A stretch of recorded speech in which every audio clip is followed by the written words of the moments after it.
In finance, we call them fragile frontiers. These are nations where the laws change overnight and the currency is at the mercy of the printing press. We used to look at the United States as the safe haven antidote to all that chaos. But what happens when the world's largest economy starts behaving like an emerging market? Today we are talking about politics. We are talking about risk premium. Is the US losing its stability premium and gaining a political risk discount? That is the question.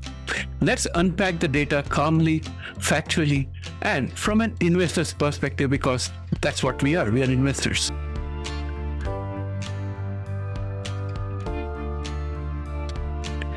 Hey all, welcome to ShareTreck, where science meets investments, and I'm your host Raj. I hope you are having a good weekend and happy President's Day. Let's get started. For decades, investors demanded higher returns from emerging markets because they were unpredictable. But lately, the structural characteristics of the US is beginning to look kind of familiar. Let's start off by looking at the twin deficits. Emerging markets often begin their instability story with fiscal deterioration.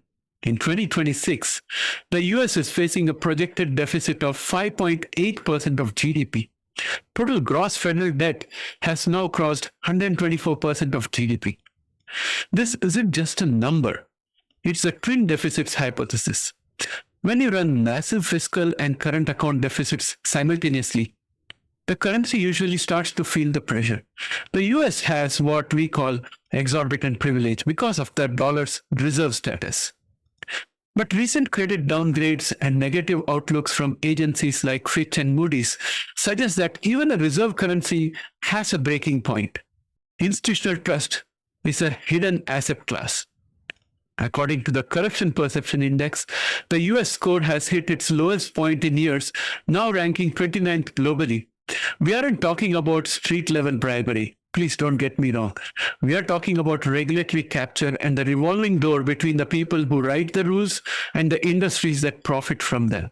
When trust erodes, investors start demanding what is called as a corruption discount. In the US now, we treat government shutdowns and debt ceiling standoffs as seasonal events. It has become a regular thing. In the investment world, this is called governance risk. We are seeing a policy pendulum. Rapid-fire executive orders and sudden tariff shifts mean a business plan made today might be unprofitable after the election. Emerging markets suffer from this lack of continuity. Predictability reduces the risk, whiplash increases it. Central bank independence is the bedrock of developed economy, but the line between government spending and Federal Reserve policy is starting to blur. With inflation remaining sticky into 2026, the Fed is in a corner. And in the EM world, we call this the monetary trap. Perhaps the most emerging market trait is the reinterpretation of long-standing laws.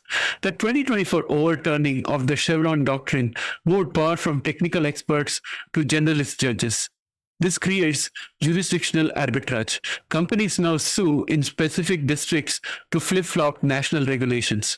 For a long-cycle investor in biotech or energy, this is a nightmare scenario.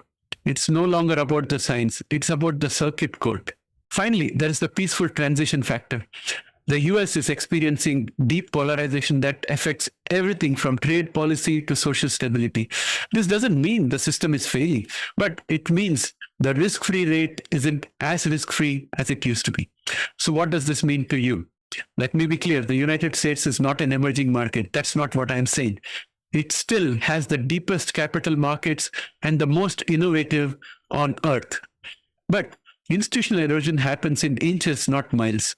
As an investor, I think we must ask ourselves, 1, are we overly concentrated in US dollar assets? 2, does my portfolio account for a political risk discount?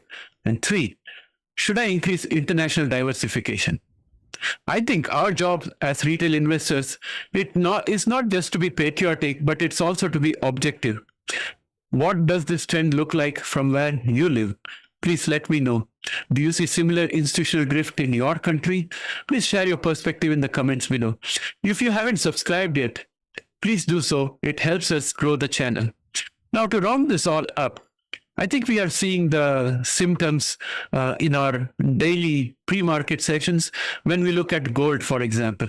Gold has stayed elevated. The reason gold has stayed elevated because it's denoted in US dollars. Now, the reason why oil prices could go up again is because a good portion of oil prices are determined in US dollars. So all of those things are indicators that everything is not hunky-dory as such. And if we look at the volatility index, we are very close to 20. It's a little bit of elevated volatility out there. And all the indices are at their peaks. Price to earnings ratios are stretched.